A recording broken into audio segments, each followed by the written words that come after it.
Atlanta's glass towers threw back the sun as Amara Tate wiped a pale crescent off the marble beside Apex Innovations' executive elevators. Her badge reading Maya Jones. The air smelled like burnt coffee and lemon cleaner.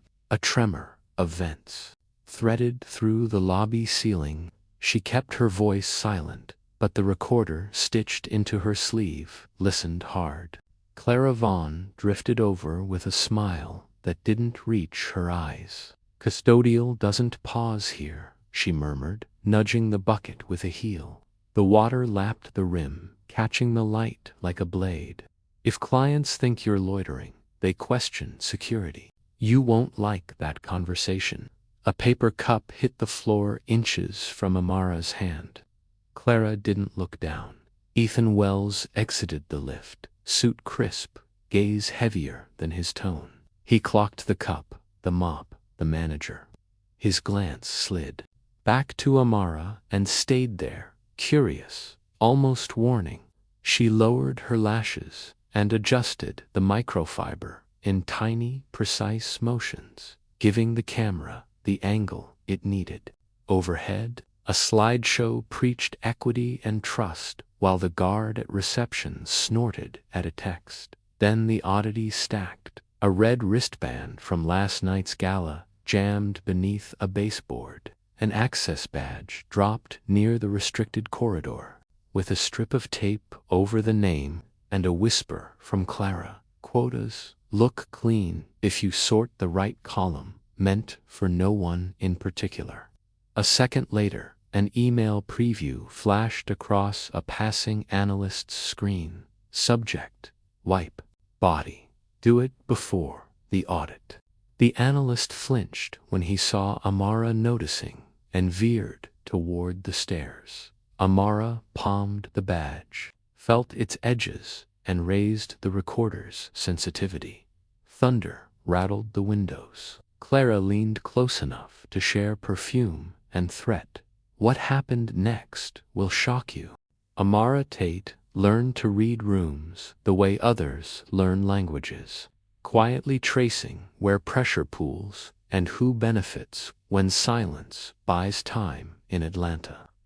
Atlanta trained her patience and sharpened purpose, humidity laying velvet weight over streets.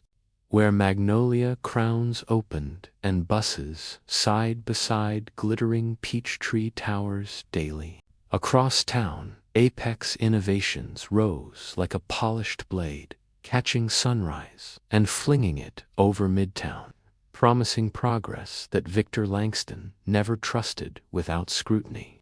Her father, chief executive at Langston Solutions, believed acquisition meant stewardship rather than conquest, and asked his daughter to find the truth before any signatures hardened. She had the resume to sit anywhere: Stanford MBA in corporate governance, compliance internships, vendor audits, and nonprofit advising on EEOC training that grounded conviction.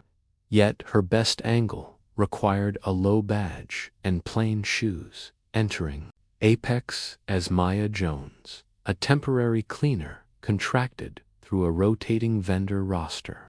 She cut her nails short, pulled back her hair, practiced moving through doors without claim, and rehearsed a smile that registered helpfulness while deflecting. Curiosity daily. Victor hated disguises, yet respected method. Sliding a secured phone across the counter and promising support, while reminding her to walk away if danger thickened. She promised she would, knowing resolve wouldn't bend because due diligence. Packets looked immaculate, while rumors insisted the hallways told a truer story about power. Her secure app indexed observations by date, time, floor, and actor, cross-referencing policy, uploading encrypted backups, and syncing transcripts from a sleeve microphone discreetly. A button camera hid behind a seam, capturing narrow frames. When activated, because safety mattered, as much as evidence gathered through careful listening and patience. The first morning, Marta coughed passengers toward the plaza, humidity sliding under the revolving doors while roasted coffee and chilled metal scented the lobby air. Apex's atrium climbed like ribs carrying light, banners declaring innovation and integrity, while security routed vendors to a side suite that hid architectural seams neatly. The vendor manager issued a laminated badge, rules about tours, client interactions, and maintenance requests, instructions tidy enough to appear benign, which experience rarely trusted. Malik Carter, veteran of night shifts and broken dispensers, welcomed her with practical counsel, kindness tucked inside jokes, and a map of unwritten expectations. Keep the cart moving, avoid blocking elevator banks, carry spare gloves on Fridays, and document requests twice because systems forget names unless something expensive malfunctions. He had applied for facilities lead 3 times while outsiders took posts, explaining losses with a practiced shrug that tried to keep hope from fraying. Amara logged his comment as a paraphrase, tagged morale, and moved on, reminding herself that patterns matter more than solitary wounds or charming exceptions over time. Executive floors, wore wool carpet, soft as fog, terrarium, conference rooms, and a kiosk where foam art decorated lattes for people scheduled close to influence. Clara Vaughn ran operations with precise smiles, fast replies, and the practiced cadence of someone carrying authority like a polished badge, visible yet rarely questioned. During afternoon stand-up beside peace lilies, Clara praised the receptionist's composure for soothing a client, then glanced at Amara's cart and redirected her toward quieter hallways. The words carried no slur, only boundaries, making clear who remained near information and who rolled past with trash liners and lemon cleaner every afternoon. Amara acknowledged, pressed the sleeve control, time-stamped the exchange, and noted how polite phrasing disguised displacement that never lands within dashboards or neat presentations anywhere. By week's end, rhythms emerged around elevators. At 9, analysts shielding faces with screens, while cleaners flowed between departments like water directed by invisible channels. Policy binders in supply closets told one story about respect. Bulletin boards beside microwaves collected another story, layered with missing forms and faded grievance posters. On the 3rd floor, a laminated notice listed an intake mailbox that bounced harmless test messages, which she captured with screenshots and notes for context. Near investor relations, she overheard 2 managers coordinating performance reviews, one insisting on a bell curve to prove standards remained high across the department annually. Bell curves were legal, she knew, yet rigid calibration could hide subjectivity, so she flagged the audio and linked it to written policy language verbatim. An email from Clara invited leaders to nominate culture carriers for recognition, a phrase that sounded harmless alone but suggested sameness when paired with signals. Outside, clouds stacked beyond Midtown while a wet wind carried grass sent into the atrium whenever doors opened, reminding her the city kept breathing regardless. Victor called as bells marked 5, asking about the air inside, and she answered, honestly, saying she had fragments that hinted but needed time still. He told her they could walk from a deal, but never walk from people. a measure he applied when profits and headlines rattled confidence everywhere. That steadiness made her bolder, a ballast against the building's shine, and the reason she disciplined notes with cross-references, timestamps, and attachments nightly. Day 4 brought a product briefing's leftovers, ghosted marker lines, a cross glass, and a sticky note whispering "Remember optics" on panel, which she pocketed carefully.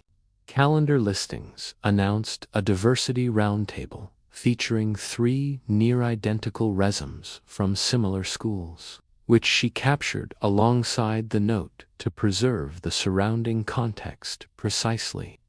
Ethan Wells, a senior vice president known for steadiness and questions, paused by her cart, asked whether facilities needed anything, and thanked Maya by name. The moment carried simple respect rather than theatrics, so she logged it too, because records should capture fairness along with harm when patterns unfold slowly.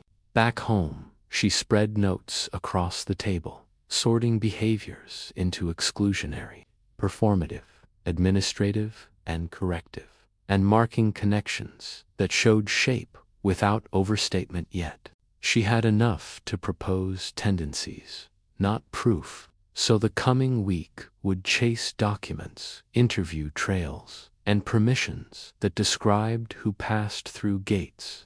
She planned to meet Sophia Reyes from IT with questions about access logs, promotion systems, and whether analytics could trace stalled pathways under neutral criteria.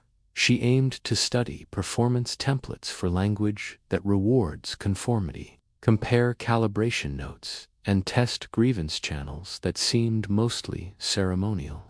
In public messaging, if Clara escalated suspicion, she would pause and return with a sanctioned audit team, because courage meant precision rather than drama that leaves workers exposed. Friday arrived with instructions about investor tours, floors to polish, and a reminder that vendors should use freight elevators, so guest lines remained immaculate throughout. Clara highlighted the basement corridor near the archives, smiling like silk over steel, and Amara felt the puzzle click because history often hides below polished narratives. As closing approached, Malik glanced a question she understood, and she answered with a small nod that promised care without inviting risky conversation at all. Her mission contained no heroics, only attention, the patient practice of standing near thresholds long enough to hear what buildings try hiding from their people. The tower burned orange with sunset, streets smelled of wet stone, diesel, and honeysuckle, and vents whispered across sky bridges as she walked home protected.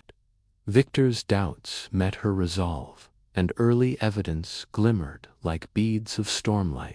When the wind shifted, she would chart its course through every corridor. Morning brought a gauzy heat that pressed against the atrium glass as Amara rolled her cart toward the copy room outside talent operations. Badge tilted so, cameras read only Maya Jones. The vent's breath stitched along the corridor, carrying toner and lemon cleaner past framed slogans about integrity. She nudged the door with a hip, counted the seconds until the latch settled, and scanned the counters in a practiced sweep. A stack of fresh printouts leaned against a stapler. Q2 calibration. Summary: performance distribution by band, development flags, ink still shown. She lifted the top sheet with gloved fingers and traced columns for initiative, executive presence, client readiness, and the elastic culture fit that rarely explained itself. Names were masked with initials, yet the pattern glared anyway. Underlined. Notes tagged several black analysts as strong technically, but with limited polish assertive tone, and needing softening. Peers, with matching metrics, are on a growth trajectory and poised for client exposure. She photographed margins, time-stamped, and tucked the images inside her secure app under disparate impact indicators, cross-referencing policy language that warned against vague descriptors. Footsteps scraped in the hall. She returned the stack to its exact angle and set a recycling bin beside the copier to justify her presence if anyone looked in. The handle turned. She was already sweeping paper. Curls toward a pan when Clara Vaughn appeared, smile calibrated to the occasion. Supply closets are on 5, Clara said, eyes skating over the cart. Copy rooms clog traffic when guests tours. The tone was courteous and immovable. Amara apologized, logged the exchange by tapping the seam switch, and asked if she should disinfect touchpoints before lunch. A beat hung in the air. Briefly, Clara said, stepping aside, and use the freight elevator after. The door eased shut behind careful heels. Amara exhaled, finished the surface passes, and moved on.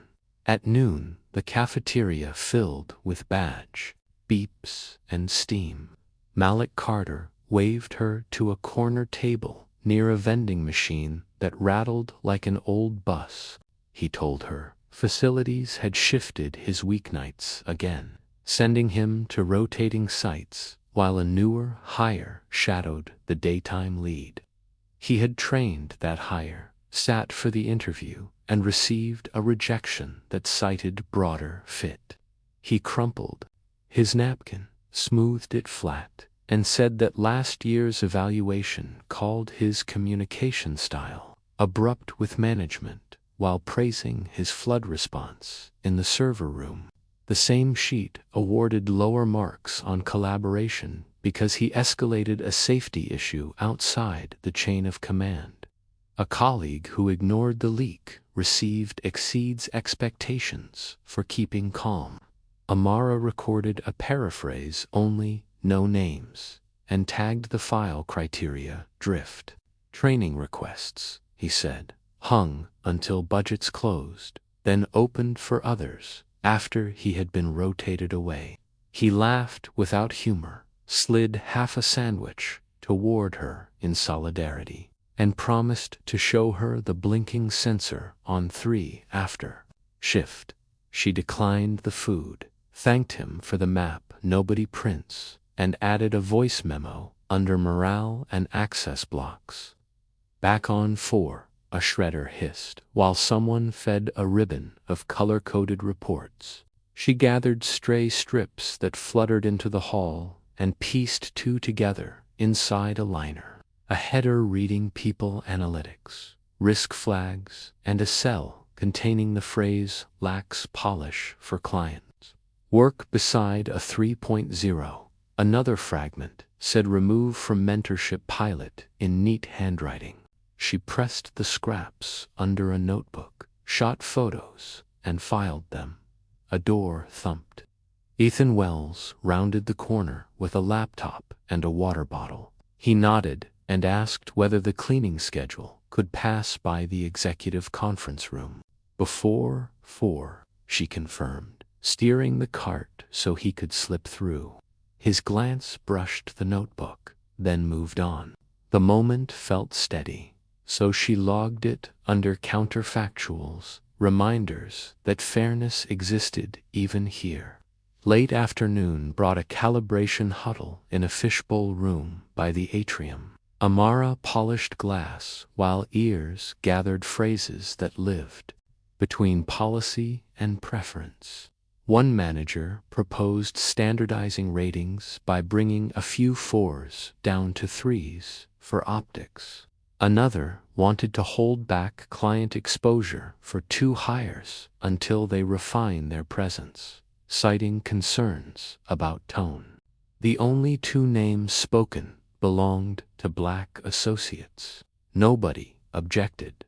Clipboard rustled. She angled her wrist, captured audio, and let her app spin a transcript that flagged confidence words on her watch list. She added notes on tempo and who interrupted whom, because bias often rides cadence before it prints in ink. In the service corridor, Jamila from reception whispered that she'd been written up for tardiness after the freight elevator stalled, even though she had arrived 15 minutes early and waited with a delivery crew. Two peers who used the guest lift received verbal reminders only. Jamila's smile tightened like a thread. Amara logged the event, offered to anonymize any future statement, and tucked the exchange into a folder labeled Intake Signals nearby. The kiosk spat a ticket requesting a deep clean near the boardroom ahead of investors. She took it as a license to travel floors, knowing visibility cuts both ways. Morning brought a gauzy heat that pressed against the atrium glass as Amara rolled her cart toward the copy room outside talent operations. Badge tilted, so cameras read only Maya Jones. The vent's breath stitched along the corridor, carrying toner and lemon cleaner past framed slogans about integrity. She nudged the door with a hip, counted the seconds until the latch settled, and scanned the counters in a practiced sweep. A stack of fresh printouts leaned against a stapler, cue to calibration. Summary: performance, distribution by band, development, flags, ink, still shown. She lifted the top sheet with gloved fingers and traced columns for initiative, executive presence, client readiness, and the elastic culture fit that rarely explained itself. Names were masked with initials, yet the pattern glared anyway. Underline. Notes tagged several black analysts as strong technically, but with limited polish, assertive tone, and needing softening. Peers with matching metrics have earned a growth trajectory and are poised for client exposure. She photographed margins, time-stamped, and tucked the images inside her secure app under disparate impact indicators, cross-referencing policy language that warned against vague descriptors. Footsteps scraped in the hall. She returned the stack to its exact angle and set a recycling bin beside the copier to justify her presence in case anyone looked in. The handle turned. She was already sweeping paper curls toward a pan when Clara Vaughn appeared, smile calibrated to the occasion. "Supply closets are on 5, Clara said, eyes skating over the cart. Copy rooms clog traffic when guests tours." The tone was courteous and immovable. Amara apologized, logged the exchange by tapping the seam switch, and asked if she should disinfect touch points before lunch. A beat hung in the air. "Briefly," Clara said, stepping aside, "and use the freight elevator after." The door eased shut behind careful heels. Amara exhaled, finished the surface passes, and moved on. At noon, the cafeteria filled with badge, beeps, and steam. Malik Carter waved her to a corner table near a vending machine that rattled like an old bus. He told her facilities had shifted his weeknights again, sending him to rotating sites while a newer hire shadowed the daytime lead. He had trained that hire, sat for the interview, and received a rejection that cited broader fit. He crumpled his napkin, smoothed it flat, and said that last year's evaluation called his communication style abrupt with management while praising his flood response in the server room. The same sheet awarded lower marks on collaboration because he escalated a safety issue outside the chain of command. A colleague who ignored the leak received exceeds expectations for keeping calm. Amara recorded a paraphrase only, no names, and tagged the file criteria drift. Training requests, he said, hung until budgets closed, then opened for others after he had been rotated away. He laughed without humor, slid half a sandwich toward her in solidarity, and promised to show her the blinking sensor on 3 after shift. She declined the food, thanked him for the map nobody prints, and added a voice memo under morale and access blocks. Back on 4, a shredder hissed while someone fed a ribbon of color-coded reports. She gathered stray strips that fluttered into the hall and pieced 2 together inside a liner. A header reading people analytics, risk flags, and a cell containing the phrase lacks polish for client work beside a 3.0. Another fragment said removed from mentorship pilot in neat handwriting. She pressed the scraps under a notebook, shot photos, and filed them. A door thumped. Ethan Wells rounded the corner with a laptop and a water bottle. He nodded and asked whether the cleaning schedule could pass by the executive conference room before 4. She confirmed, steering the cart so he could slip through. His glance brushed the notebook, then moved on. The moment felt steady, so she logged it under counterfactuals, reminders that fairness existed even here.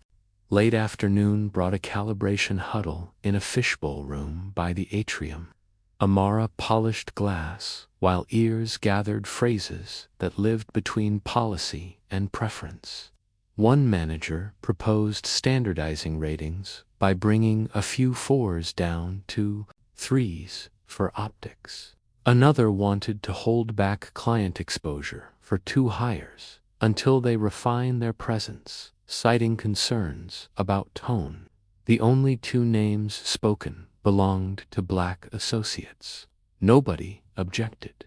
Sun climbed over Peachtree Street while buses sighed, scooters flickered between lanes, and a saxophonist beneath a magnolia tree lifted a wavering phrase into the damp air. Atlanta felt noisy, unembarrassed, pulsing with heat, and Amara carried that warmth until Apex Innovations swallowed it at the revolving doors, where breath cooled, voices softened, and light turned clinical as a lab, and raised the recorder's sensitivity 1 notch. Today's calendar promised an investor rehearsal, an operations huddle, and a compliance alignment, phrases that usually meant pressure and shortcuts. Clara Vaughn moved through the lobby like a metronome in heels, handing out brisk corrections, adjusting a vase, nodding at the guard, and glancing at Jamila's desk with a look that said expectations without saying anything that could be quoted. Amara wiped the bronze elevator frame and caught Clara's first cut of the day. "Reception," she said quietly. "Keep your tone friendly and simple for visiting firms. If you stretch syllables, it sounds informal on the speaker." Jamil. A glossy deck ran on the wall, compliance audits, performance metrics, risk posture. Ethan Wells stood beside the screen, jacket off, sleeves pressed, eyes thoughtful. He thanked the analytics lead, asked for the raw table behind a chart, then waved facilities in to clear a coffee spill. Amara stepped through with a bottle and cloth, invisible until she wasn't. She worked the corner, watched the table populate, saw 3 names slated for panel duty vanish from a draft agenda when Clara whispered to a coordinator, "Swap in people with steadier presence." 2 of the struck names belonged to black associates with high scores on delivery and quality.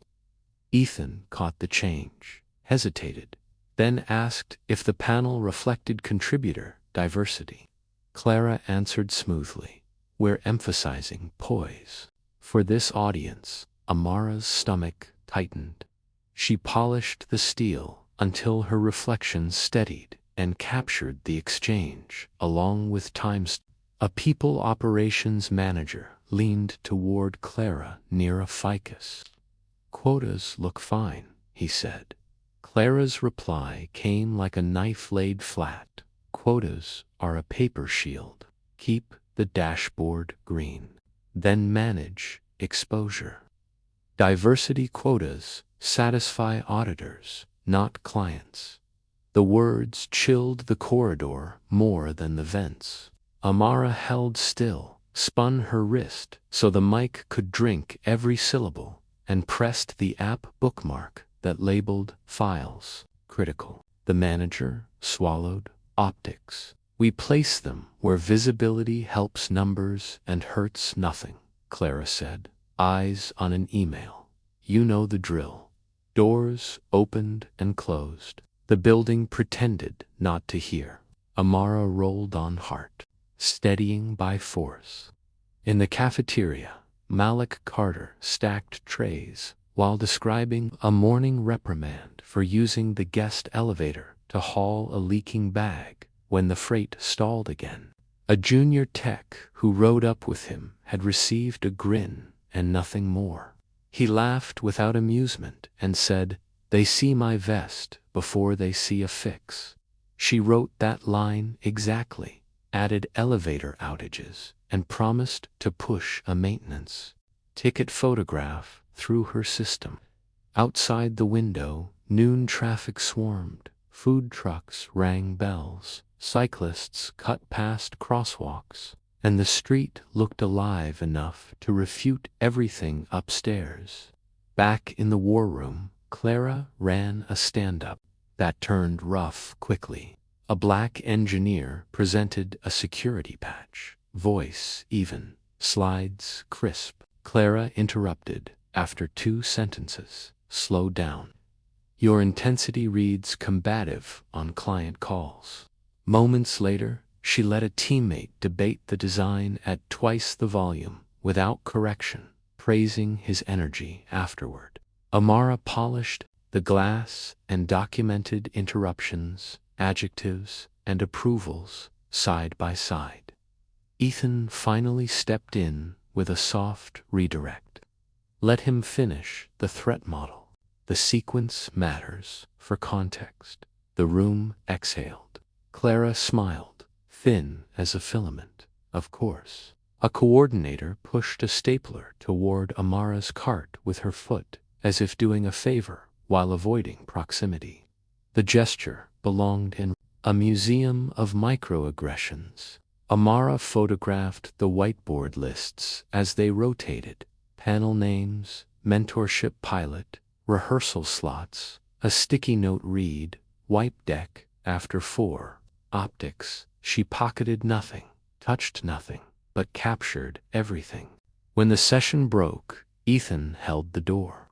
"Thanks, Maya," he said, then paused. "You track the flow better than most of us."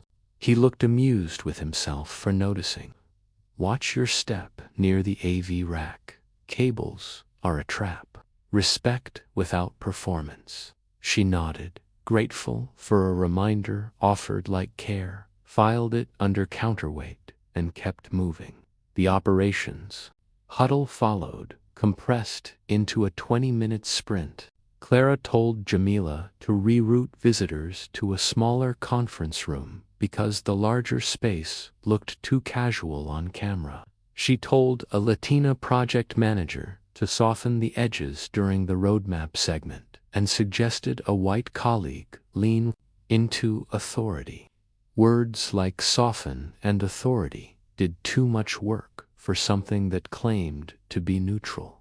Amara logged each phrase with speaker and recipient, building a ledger that would stand when feelings were dismissed as noise.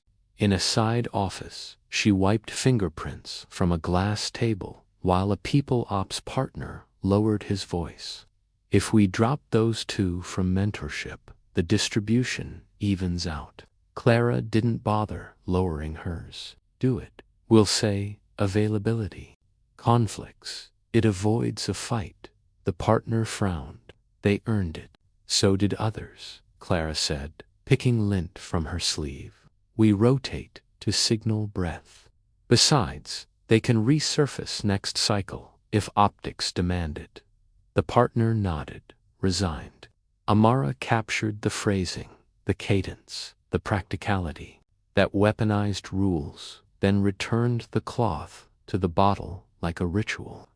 Mid-afternoon, a compliance consultant arrived with checklists and a grin that promised fees. He asked about grievance channels. Clara's smile widened.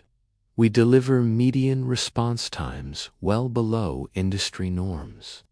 Amara thought about Jamila's bounced mailbox and Malik's rotating weekends. Numbers are obedient servants and terrible witnesses unless someone teaches them to talk. She taught them by pairing file fragments with sounds and faces. Ethan floated through again, quiet as a second conscience, collecting hard questions and parking them where they'd do good without fireworks. He noticed Amara hovering near the whiteboard as the deck reset. You keep edges cleaner than our stories, he murmured, conspiratorial, then said louder. Operations deserves hazard pay for these rehearsals. A few chuckled, pressure easing. The laugh didn't wash the stain, yet it reminded her that change often starts as a gentle wedge rather than a sledgehammer. Toward evening, the building tightened. Investors would arrive in 2 days. Clara inspected badges with a handheld scanner and redirected every vendor to the freight elevator. Eyes sharp, patience thin. She stopped Amara at the Executive Bank route 67. Then 4, Amara said, showing the sheet. Stay off 5 during prep, Clara answered, gaze traveling from mop to face to sleeve. Some teams focus better without movement. The metallic chirp from the scanner felt like a curtain dropping. Amara stepped into the service car, replaying the quota exchange in her head, filing it alongside the mentorship pivot and the panel swap. She text transcribes quotes now, marking pauses, syllables, and heat. The cart rattled as the car sank. A driver waved. The city beyond the ramp refused to be quiet. Sirens, a church bell, a laugh cutting through thunder. She breathed that sound like medicine, then returned upstairs to collect a forgotten bottle near the war room. Inside, the screen slept, but voices lived behind the glass wall. Clara stood with the People Ops partner again. If the board asks about pipelines, she said, we'll point to outreach. Optics look great. We don't need risk on stage. The partner said nothing. Client comfort wins. Amara felt the words land like stones. She slid the recorder to maximum and let silence cradle the capture. Footsteps scuffed behind her. Ethan appeared, holding a laptop and a cable. He blinked at the mop, then at her stillness, then at the 2 figures inside. No accusation, only a thought crossing his eyes. Awareness. Need me to prop the door? He asked gently. You're juggling too. He propped it and moved on.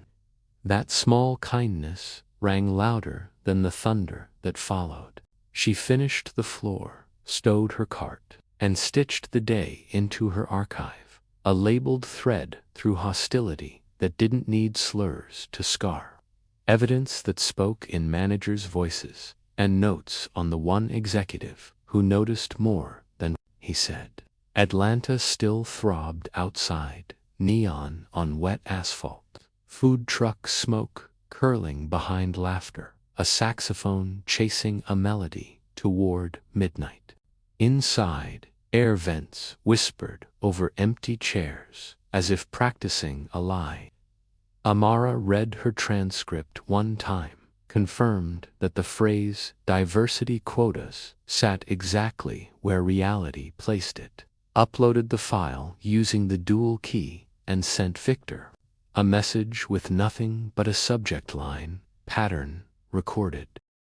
Morning carried a breath of honeysuckle from Grant Park, while cicadas wound a metallic rhythm through rain-washed oaks, and that green sweetness rode with Amara up Peachtree until the towers cut it thin. She tucked the scent behind a careful face. Badge still reading Maya Jones. She steered her cart toward an IT closet where Sophia Reyes had agreed to meet under the harmless pretense of disinfecting keyboards before a firmware push. Sophia's eyes held questions and resolve. She closed the door, killed the fan, and slid a small stool under the handle. 2 minutes, she whispered.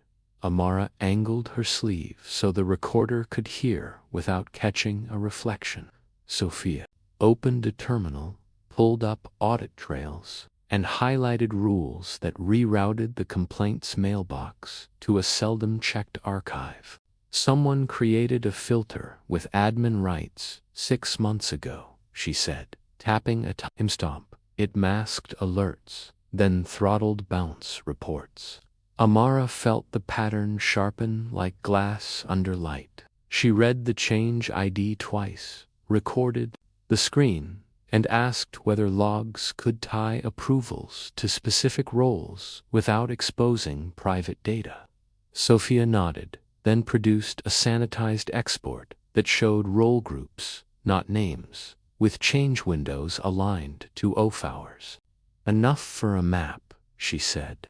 Not enough for a courtroom alone. Amara thanked her and offered nothing about herself beyond steadiness. They set signals, a blue microfiber placed sideways on a cart meant to meet in the stairwell, a doubled. Not on the trash liner meant danger. 3 wipes stacked like cards meant share now. They traded numbers routed through encrypted apps and agreed to act as a buffer for anyone afraid to step forward. When the fan resumed, they were already routine again. 2 workers creeping around equipment while the hallway swallowed secrets. The building hummed with its usual clinical confidence, yet hope edged into the sound, an overtone you sense before you can name it. Outside, magnolia leaves flashed like lacquer, and clouds marched inland from the river. Word passed without gossip, the way quiet people recognize steady hands. Malik Carter joined after hours with Rhoda snapshots and a notebook where he tracked outages that always seemed to punish the same names. Jamila brought a photo of the write-up tied to a stalled freight car, plus a calendar print where 2 peers with guest lift access escaped consequences. An accounts coordinator named Priya Patel forwarded expense rejections that hit community events harder than golf, then walked away without waiting for thanks.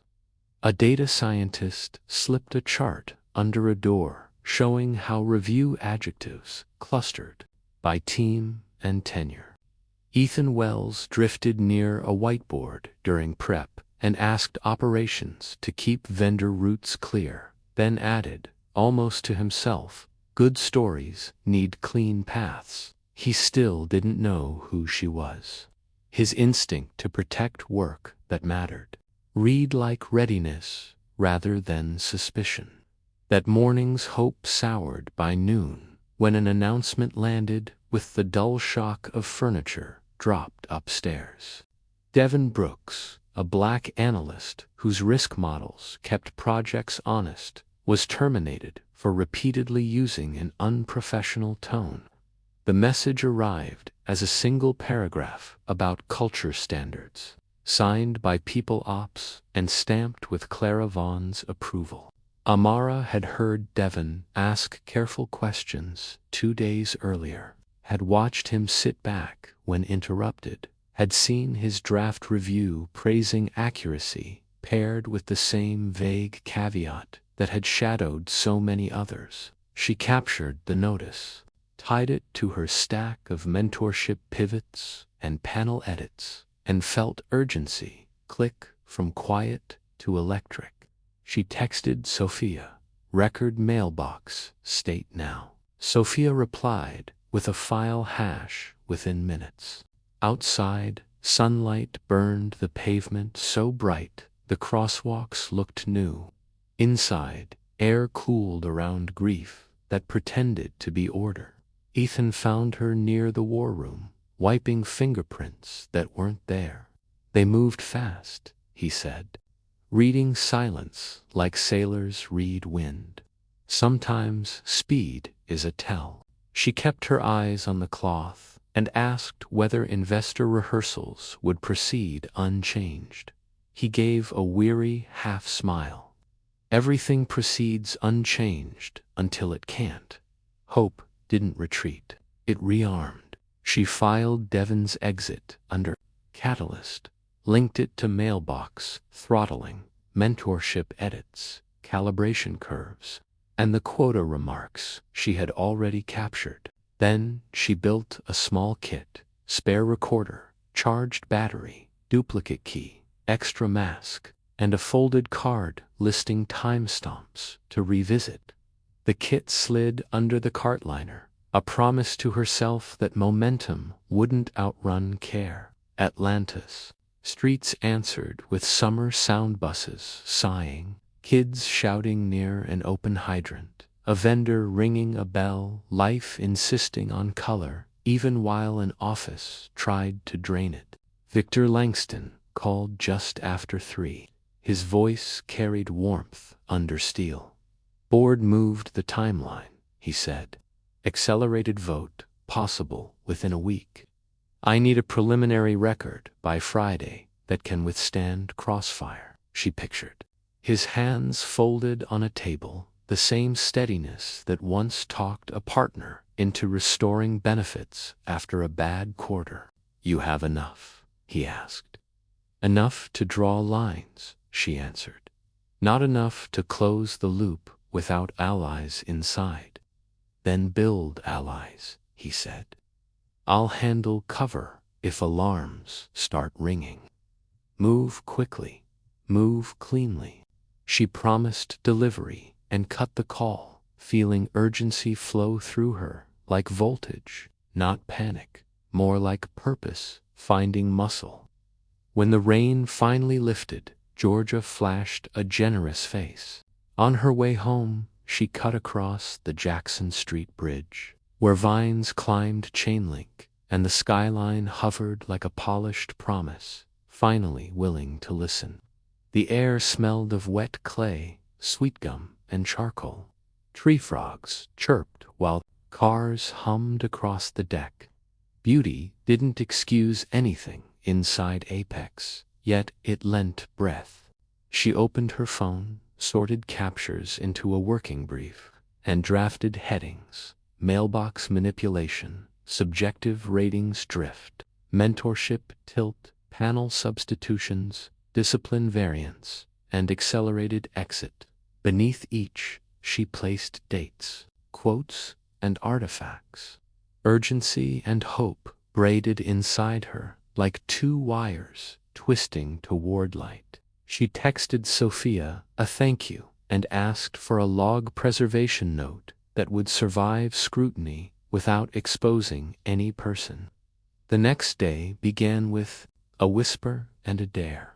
Sophia surfaced changelogs showing who created the rule, a service account tied to operations, approved during a holiday week when oversight thins. She traced edits to a contractor who had since left, then found a permission grant attached to a role Clara controlled. Not proof of intention, Sophia said, but a trail demanding light. Amara braided logs with meeting notes and policy excerpts. Malik contributed a photo of a flood sensor blinking while tickets were closed as resolved. Jamila added a statement to be shared only if safety failed.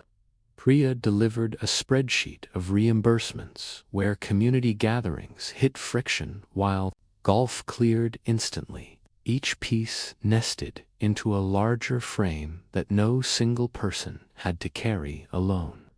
By dusk, the network felt real, not fragile. Amara's messages moved evidence, stacked cleanly, and Ethan's sidelong glances suggested awareness. Without suspicion, while Clara's tightening rules confirmed that pressure recognized a center of gravity. Twilight draped Midtown as spotlights combed Peachtree and the Apex Innovations Gala opened inside a glass ballroom trimmed with magnolia leaves, lilies, and chrome. Servers flowing between ice sculpture and crescent stage, while a string quartet poured disciplined warmth across parquet. Amara guided a discreet cart with seltzer, microfiber, spare batteries. Badge still reading, Maya Jones, face calm. The recorder in her sleeve nudged to higher gain and the secure phone in her pocket, syncing to a vault she and Victor had built. With dual keys because tonight's task was simple and dangerous. Collect final proof and leave no fingerprints she did not intend. Clara Vaughn moved like a metronome in silver heels, correcting flowers, re-angling place cards, testing authority on everyone who could not answer back. At registration, she trimmed Jamila's greeting within earshot of a hedge fund partner, smoothing cadence as if voice were cloth. Simpler, please, she coached, smiling at the guest, while reshaping an employee. Broadcast punishes syllables. Jamila's eyes flashed, then steadied, while Amara logged target, context, reaction, observers, the kind of entry that survives when feelings are dismissed. A tray skidded near the stairs, ice scattering like coins. Amara knelt to sweep shards before heels found them, and Clara planted the moment where donors could see. Leave that. If you want to contribute, polish the exit sign. Broadcast loves clean edges.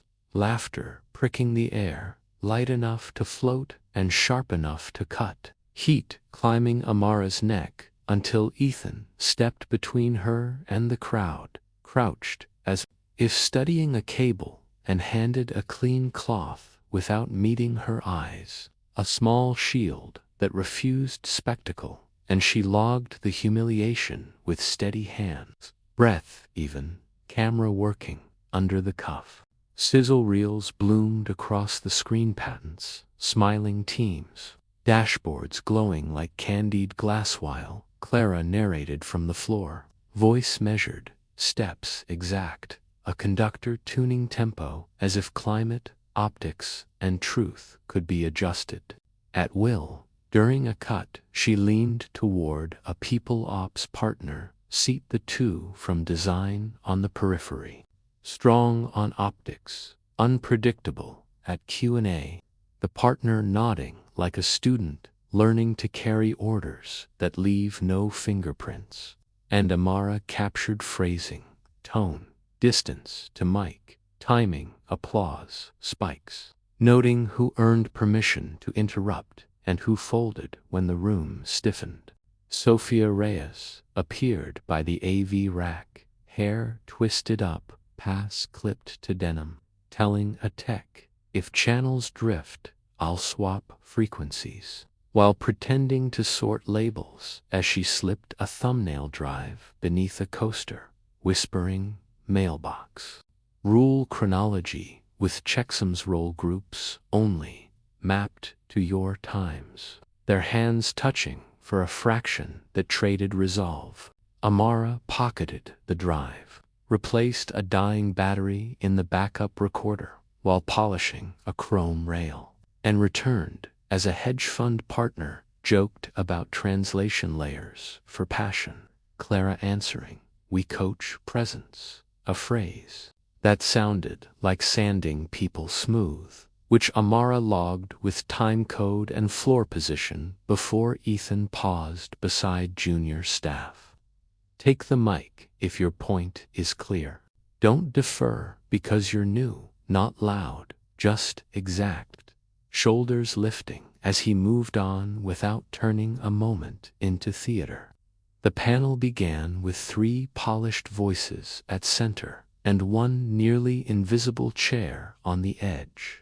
Questions lobbed underhand about innovation and culture until a community partner asked how Apex handled inequity inside.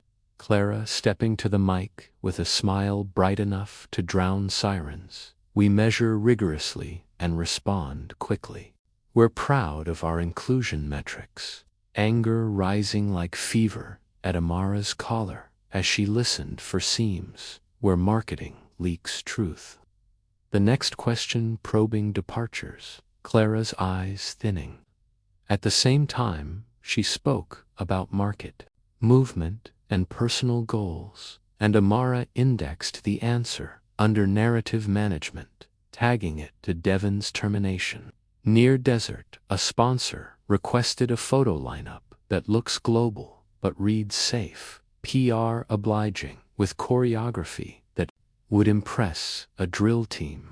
Bright dresses and dark suits arranged against sidlic glass, while a volunteer adjusted hemlines with tender efficiency. A bus sighing on Peachtree, a motorcycle growling and fading, and in that wash of light, Amara saw the whole machine press. Voice, floor plan, coaching, edits that turn people into shapes aligned with a brand. So she kept moving, careful to look like air and act like memory.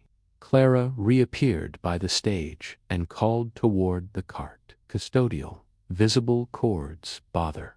Cameras. Pull back to the service corridor, heads turning, some smiling as if a show required a mechanic, others looking past her completely.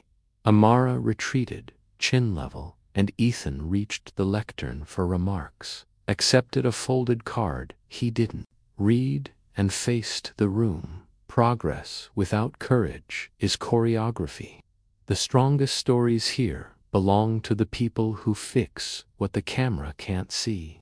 A line that landed like a soft hammer, a few glances sliding toward operations. At the same time, Clara's mouth thinned, then relaxed, as though a dial had been returned to 0. During the toast, she stepped into the hall and used a voice meant for rooms without cameras, telling that same partner, panel held, but keep coaching reception. Tone drift remains a risk, and schedule presence work for operations.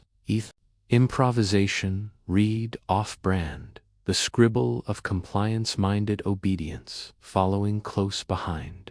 Amara captured syntax, cadence, distance, then slipped behind a curtain, loaded Sophia's drive into the secure app, and linked logs to audio with checksums until the lattice finally held.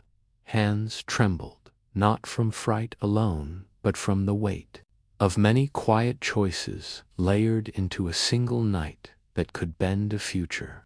She matched breath to the quartet's measured pulse until steadiness returned. The skyline glittering outside like a promise, ready for honesty, while lemon and polished metal inside tried to smell like virtue. She checked both recorders, retied the microfiber, and stepped toward the wings where Clara briefed a board member about aligning presence with brand. A sentence sliding into the archive like a last puzzle tab, and the toll of the evening pressed at her ribs without knocking down resolve. Have you stood up to injustice? Share your courage below, she thought, not as decoration but as invitation to stand beside her. Because stories gather force when they braid. Ethan passed again with a coil of cable, lowered his voice, keep clear of the crane, and held the curtain just long enough for her to slip through without drawing another look. A small courtesy that said he understood more than he could afford to say. The quartet lifted a final cadence. Cameras arced like patient birds. Donors tilted flutes toward a skyline that refused to blink. And beneath the velvet of it all, Amara felt the case lock into place. Mailbox manipulation mapped to offers, edits, subjective controls dressed as polish, a public narrative contradicting practice, and a senior manager who treated people like props while lecturing the room on integrity. Exhaustion met purpose, purpose won, and the night elegant as a mirror finally began to reflect the truth she came to catch. Morning light climbed the glass of Apex's 40th floor. At the same time, board members settled into leather chairs.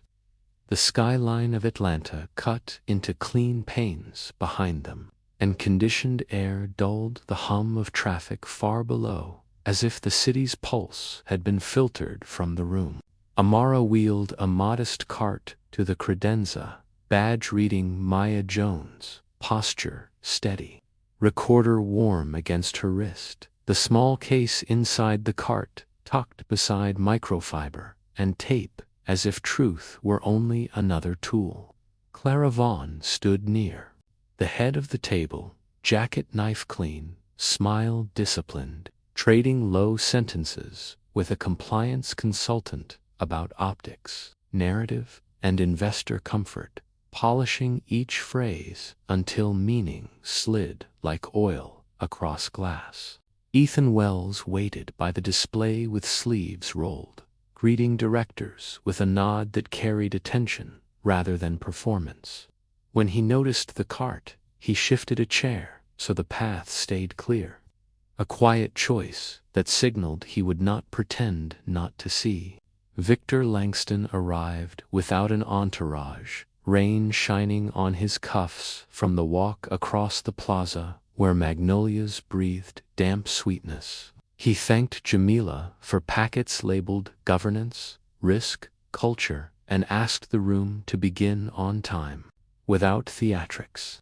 Clara opened with achievements, revenue pointing north, audits stamped clean, turnover normalized by a graceful line, culture surveys arranged like a bouquet of agreeable numbers, mentorship framed as thriving.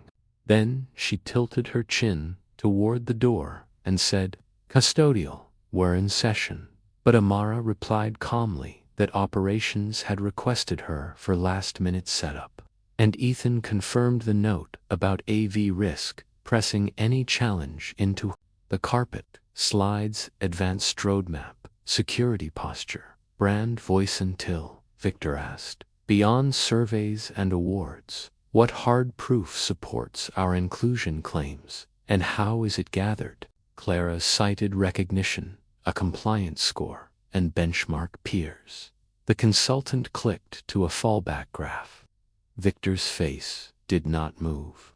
Amara lifted the slim case onto the credenza and said evenly, with permission from the chair, "I can supply material relevant to governance and risk."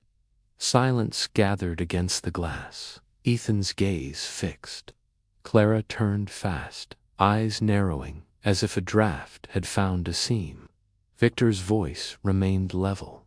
"Proceed." Amara set a small device on the table and pressed play. From hidden speakers came Clara's voice, captured in the war room, discussing diversity quotas as a paper shield, advising that dashboards stay green while exposure is managed. Hence, clients remain comfortable, the tone brisk, the message cold. The clip ended.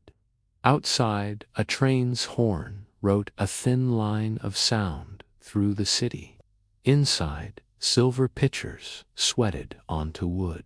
Amara advanced to redacted transcripts from calibration huddles. where ratings were trimmed for optics and mentorship lists rotated beneath language that hid tilt. She followed with Sophia Reyes's sanitized logs, showing complaint mail throttled and rerouted to an archive during off hours by a role group under operations control.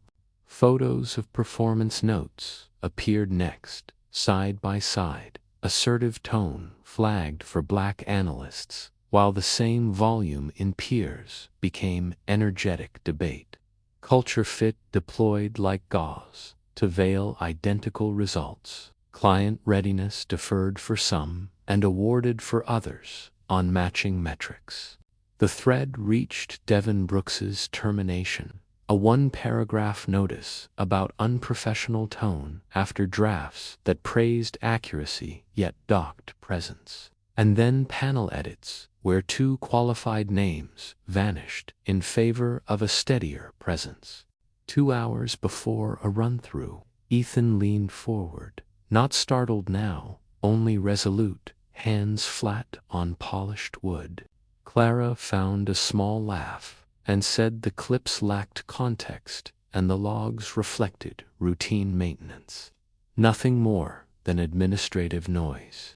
The consultant murmured that manipulation claims were severe and would require care.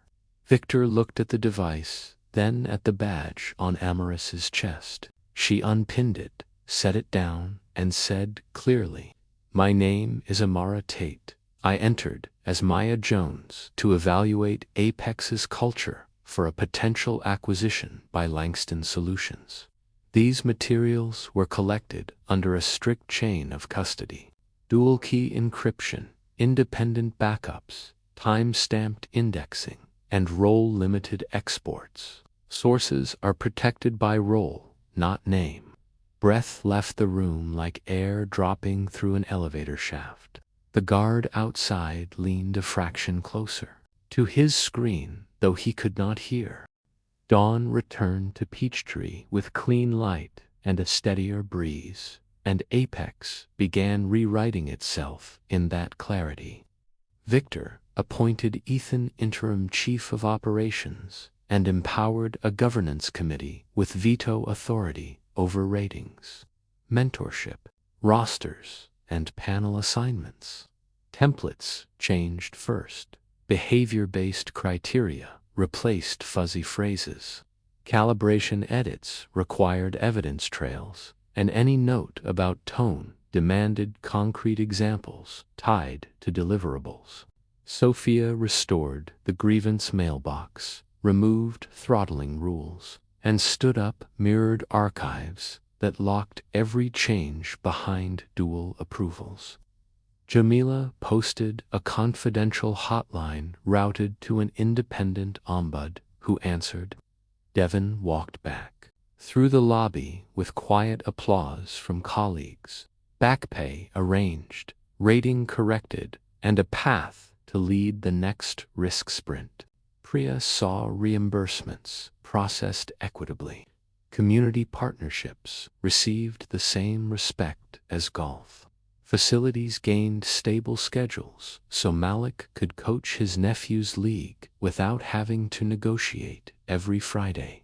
Vendors received executive floor access based on need rather than optics, with scanners logging usage for audit instead of suspicion.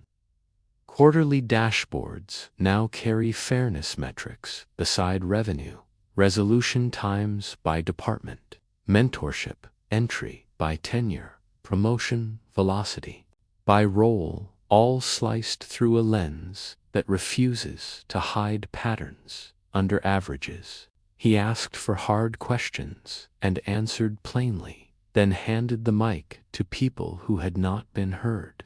Language shifted. Across the building, managers learned to state behavior, impact, and expectation without coded shorthand. Presence coaching stopped sanding voices smooth and focused on meeting design, turn-taking norms, and facilitation that prevents interruption. Panel seats rotated through a transparent queue, Mentors were chosen for skill and bandwidth. Role models emerged who did not match old templates yet fit the future perfectly. A compliance audit arrived and left with notes that read like relief rather than theater. On a humid afternoon, the cleaner's break room reopened after a fast renovation that treated dignity as infrastructure. Windows cut into the wall pulled in summer green from magnolia branches that brushed the glass. Fresh paint lifted the ceiling, vents breathed evenly, and soft chairs gave seasoned knees a chance to rest. Lockers closed without sticking. A long table held fruit, a microwave that worked on the first try, a fridge that didn't freeze salad, and a bulletin board reserved for night shift wins. A poster near the door listed paid training options for facilities careers with QR codes that linked to something. Malik ran his hand over the smooth counter and said the room finally felt like it belonged to people, not to a schedule. Jamila set a little plant by the kettle and laughed when steam fogged the window for a second and cleared. Nobody hurried them. Upstairs, project teams learned how repair looks when it reaches code. Devin's sprint built guardrails that caught silent failures early, and he invited newer analysts to co-present, so credit traveled honestly. Priya launched a review for purchasing policies that favored events in the neighborhoods where staff live. With vendors from Sweet Auburn to West End, Sophia trained a cross-functional response crew to monitor permission changes and maintain an open ledger of system modifications stamped with approval reasons. Ethan recorded short videos on decision hygiene, define the goal, test for bias, document criteria, and publish outcomes. He didn't promise perfection. He promised inspection. Amara watched that promise grow roots. She no longer wore the Maya badge or pushed a cart, yet she moved through the building with the same attention she carried in disguise. People stopped her from whispering fear, but to offer updates. A training module rewritten, a stand-up where interruptions fell quiet, a promotion case where behavior-based evidence replaced compliments about polish. She recorded the wins with the same discipline she used for harm and sent summaries to Victor with one subject line, again and again, progress, measurable. Atlanta mirrored the turning. Afternoon storms still rolled in from the west and washed Peachtree clean, but the air felt lighter when the sun returned. Cicadas rasped inside oaks along the beltline, while families pedaled past murals that refused to fade on the Jackson Street Bridge. The skyline rose like a careful promise that might hold this time because hands kept checking the bolts at sunset. MARTA trains streaked under a sky the color of ripe peaches, and church doors along Auburn Avenue spilled choirs onto the sidewalk. Beauty did not excuse anything that had happened. It gave breath to work that required endurance rather than spectacle. In a quiet office, Amara typed a memo that began with her grandmother's name.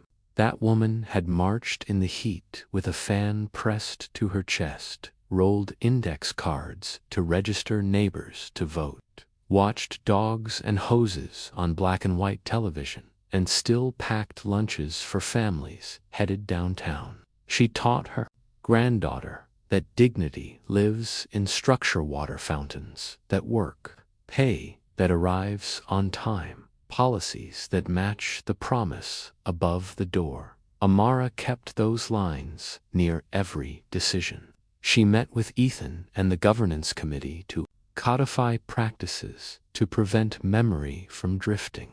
They wrote a charter for an equity council with representation from every department and shift. They built a red team that tested proposed policies for unintended harm. They sequenced calibration so that managers spoke last and documented reasons before seeing distributions. They set independent audits on a calendar that nobody could quietly move. All of it lived in plain sight on an internal site where employees could check status without begging for favors. Stories changed to a quarterly town hall began with problem statements rather than slogans. Then someone from facilities, someone from finance, someone from design told the room how a fix had landed. The company started spotlighting outcomes. Instead of faces, mentorship pairs met across difference, not distance. A training path opened for custodial careers that led to facilities engineering through paid certificates. Malik enrolled, grinning like a man who had always been qualified, and finally had scaffolding underneath. Jamila joined a facilitation cohort that taught meetings to make room. Priya led vendor fairs that filled the plaza with food trucks, nonprofits, and small businesses that had waited too long for invitations. Sophia got a budget to harden logging, archive flags, and roll out dashboards where anyone could verify system health. No one talked about optics. People talked about standards, courage, and repair. Victor visited without an entourage and left with notebooks full of questions that made leaders sweat in healthy ways. He told Amara that stewardship felt like a verb again. She answered that stewardship is only real when the quietest person in the building can feel it without squinting. On a warm evening, the company hosted a listening circle on the terrace. Magnolia petals shone under string lights, cicadas kept time, and a saxophone from the sidewalk curled blue notes into conversations. Ethan opened by acknowledging harm and naming decisions that had changed, then stepped back and let employees speak. Devin described returning to a desk that once felt temporary and now felt earned.